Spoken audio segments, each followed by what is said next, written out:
चलतु बनैबा चिकेन आलू कषा। प्रथम कड़े तेल पकईदेबू। तेल गरम हो गला किसी चीनी देदेबा। चीनीटा क्यारामेल हो गला से किसी पियाज देदेबा। पियाज देकी ताको भल भाव भाजवा। देखो पियाजटा मोर भल भाव भाजी हो गलानी, ब्राउन कलर हो गलानी। एबे हमें अदा रसुण पेस्ट देदेबा।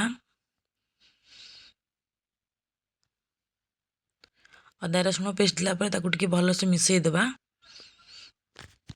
तापर लंका गुंड, जीरा गुंड, धनिया गुंड, लुण, हलदी गुंड आपको देदेबा। तापर चिकेन मसला टिके देदेबा। तापर काश्मीरी रेड चिली टिके देदेबा। ताको भल भाव मसला टी भल भाव कषिबा। जेमि मसलारू तेल छाड़िया पर्यंत कषिबा। मसला टी 15 मिनट भाया कषि देछि। तापर टमाटो किछि देदेबा मसला रे। ताको किछि समय 5 मिनट पई कषिदेबा।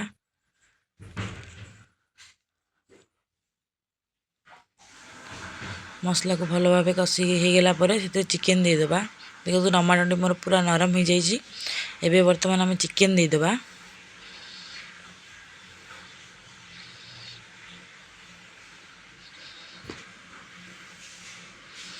चिकेन देकी मसला को चिकेन सहित भल भाव मिसईदेबा। गैस फ्लेम को टिके लो करके कषिबा। चिकेन मु आलू पकईछि।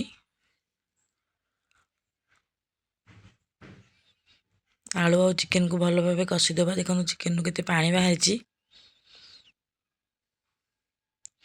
लो मीडियम रे आपको भल भाव कषिबा। पानी बाहरी गला टिके हाई करदेबा। भल भाव कषिला रेडी हो गला मोर चिकेन कषा। जदि आपण मानक मो चिकेन कषा रेसिपीटी भल लगे लाइक शेयर सब्सक्राइब निश्चित।